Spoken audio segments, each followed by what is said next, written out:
Hello and welcome back to another episode. Now today I'm really happy to be able to share with you my Dreamcast game collection. Well, I say that with a slight asterisk, because actually for the most part this collection wasn't put together by me. Actually this game collection once belonged to a friend of mine, and in that sense it represents a slight rule bend, if not rule break, on my behalf when it comes to collecting. I tend to collect when it comes to, for example, retro consoles, consoles which I have a nostalgia for, which I have an experience with, as opposed to, I suppose, just grabbing everything I can possibly find and filling up my house with it. That's one of my rules, is to try and limit, in that sense, try and curate what it is that I collect. Obviously, for example, in the case of the 3DS, I'm perfectly open to discovering new consoles and new experiences, and therefore, I suppose, in the right circumstances, I will collect just about anything. And in the case of the Dreamcast, I very much bent that rule, because this is a console which I may not have had an experience with growing up, but it's one which I desperately wanted to try back in the early 2000s and the late 90s, and we just couldn't. It was just too expensive, and also, frankly, has too much of a reputation as a bit of a flop. Certainly, where I was amongst the kids I was hanging around with, that it just wasn't deemed to be a decent investment, and so it just never quite happened. So when my friend was selling his Dreamcast and his collection, I jumped on it. Basically, I couldn't resist, and I reckon about 30% of this collection has been added to by me, but the rest is notably him and his taste. That's why you'll see lots of car racing games in this particular collection. Anyway, let's dive in and start with Power Stone. Now, this particular game is an excellent arena beat-em-up. Very reminiscent, for example, of things like Super Smash Brothers, but also it's got great character. This sort of steampunkish kind of vision of people coming from across the globe to try and grab the power of the Power Stone. So I highly recommend that. Next we have Tomb Raider Chronicles. Now this particular game is one... See, I love the Tomb Raider games, I really do, and there are a couple of Tomb Raider games in here, but I find it really difficult going back now to especially on the Dreamcast, to Tomb Raider games, because the controls are so awkward. I know that was always one of the quirks, one of the cute things about Tomb Raider, but it's really quite difficult, that whole sort of turning on the spot tank-like thing. But I never have a bad time playing a Tomb Raider game. Next we have Aero Wings. Not too bad, a bit of a flying sim. A good sort of experience game for the Dreamcast. And I suspect lots of people, when they were getting their Dreamcast games sort of together over the years, they probably went for ones which would show off what the console could do. So whether that was sort of online play or, for example, simulation, because at the time it was very much ahead of its time, and in many ways, for some people, it's been it's never been quite surpassed in so much as the combination of features that the console has. Next we have Midway Arcade Greatest Hits. Pretty good, these aren't going to completely blow you away in terms of games, but it's a nice sort of arcade experience at home.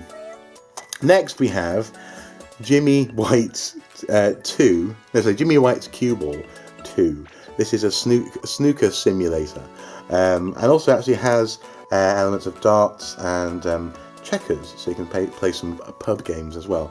I quite like snooker simulators. Snooker games, for example, on the Mega Drive were a favourite of mine growing up, and that's pretty. It's not too bad.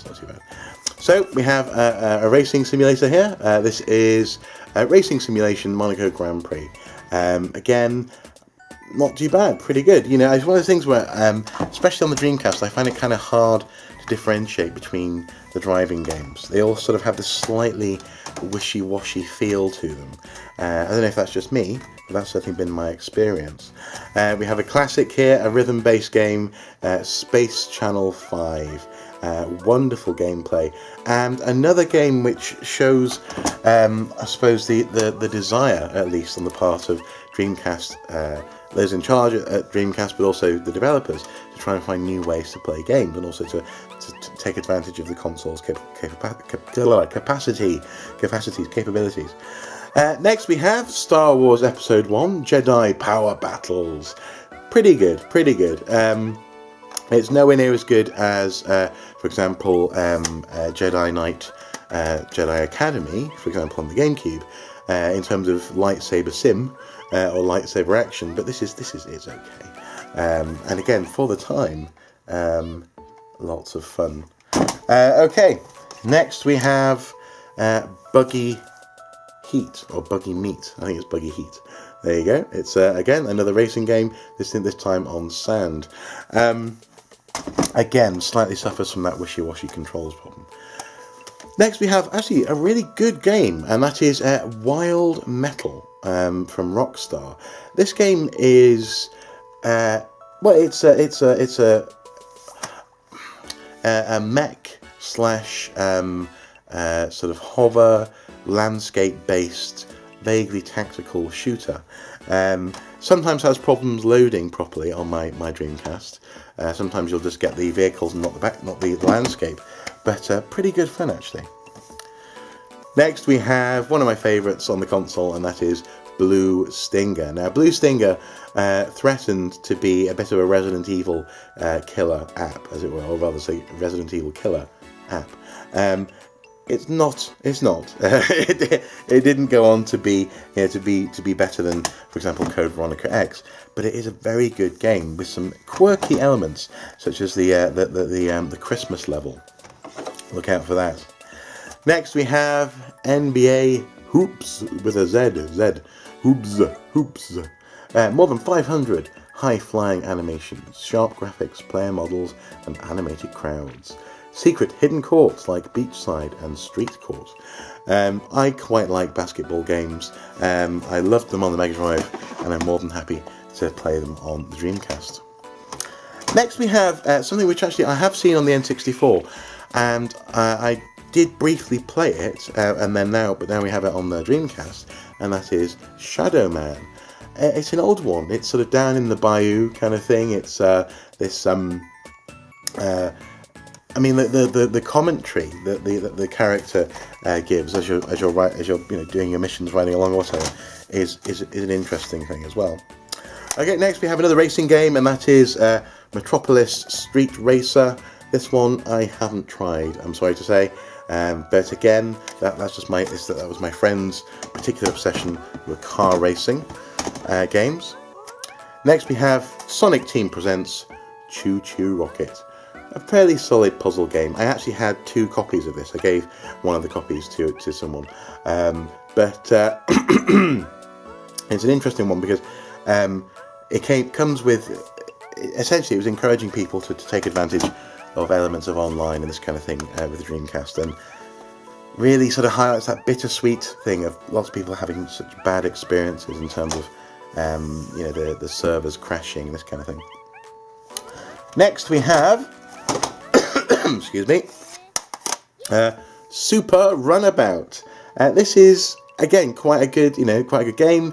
It is a racing game. Over 25 different vehicles thrash around, including bus, mopeds, F1 cars, police bikes, and even a tank. And I think you can see the tank sort of top. Yeah, there's the tank.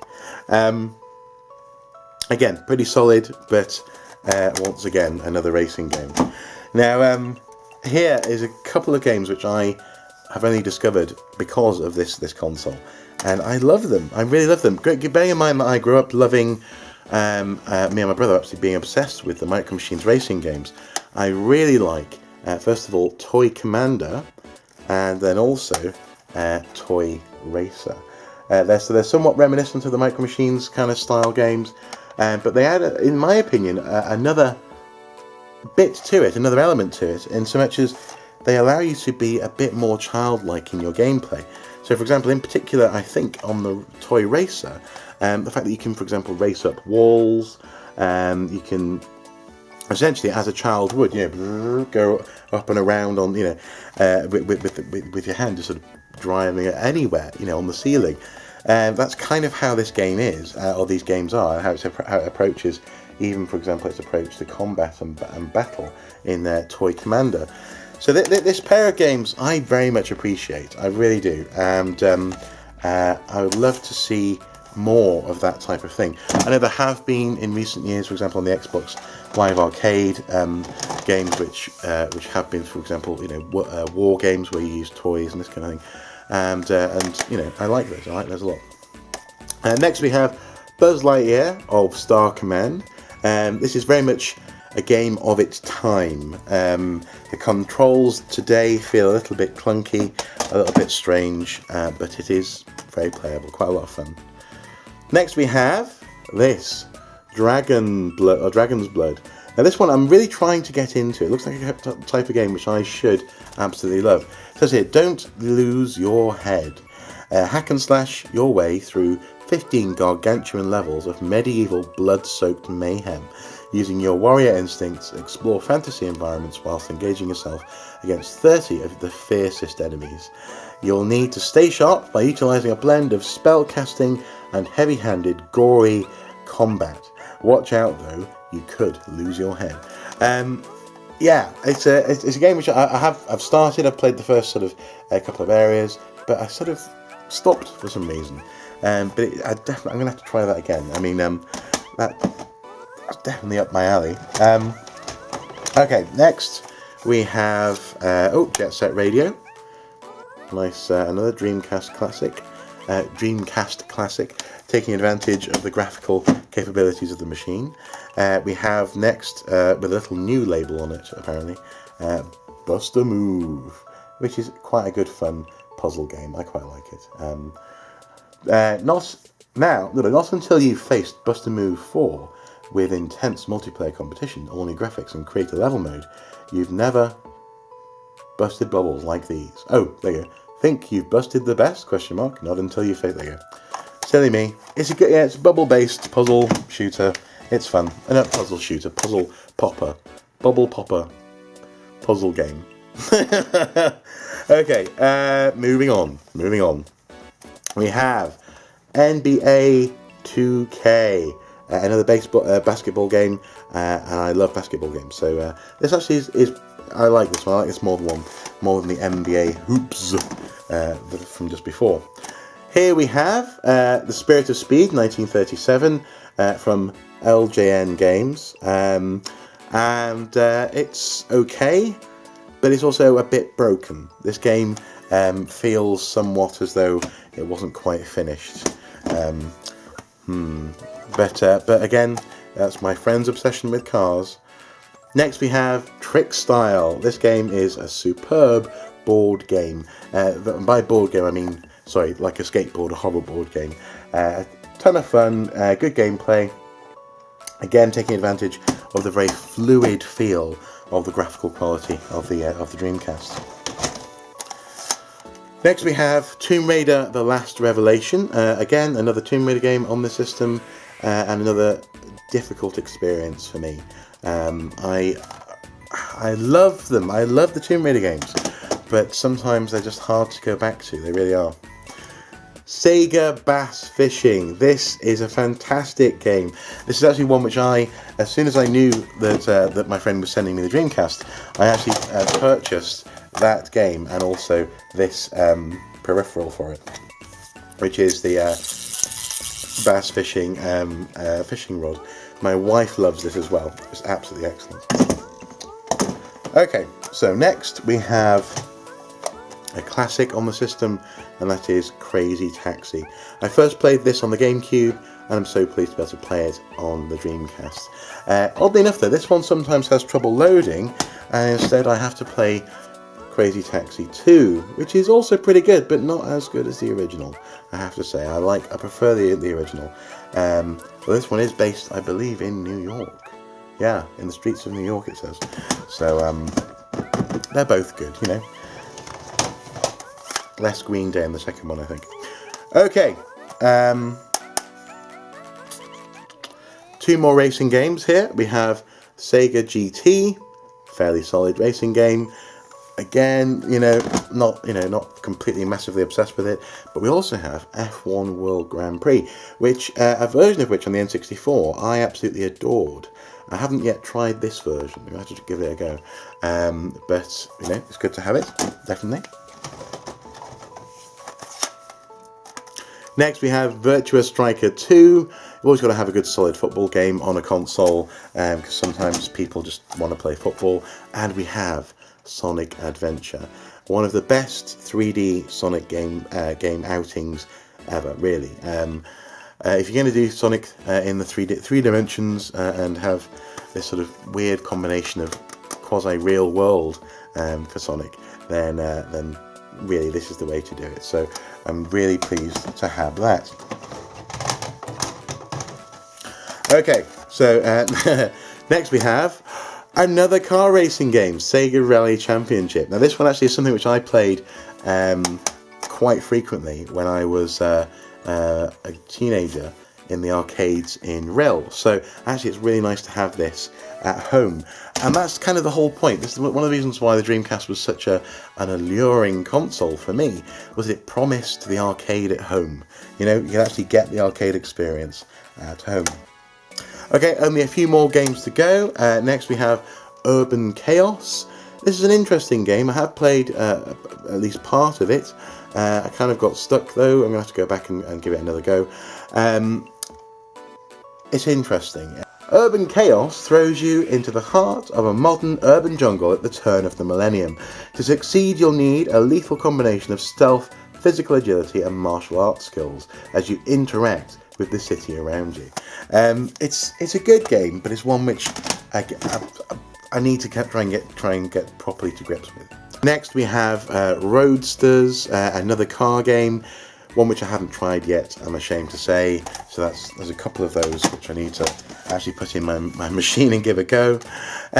We have House of the Dead 2. Now this particular game is one which again I have very fond memories of in the arcades in Ril growing up.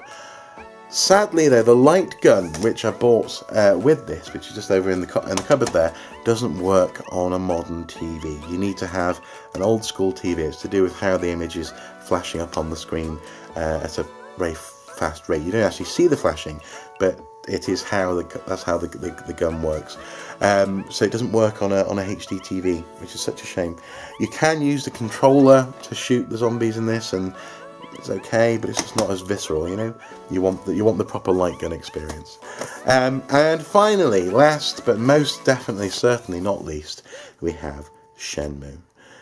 This is one of the main reasons why I really wanted to try the Dreamcast console. I'd heard so much about this game in terms of its scope, its ambition, and also it as, I suppose, a life simulator, dare I say. And it really isn't a letdown. To the point where, my wife, she doesn't like when games try to look realistic when they're not, and this is sort of on the edge of that.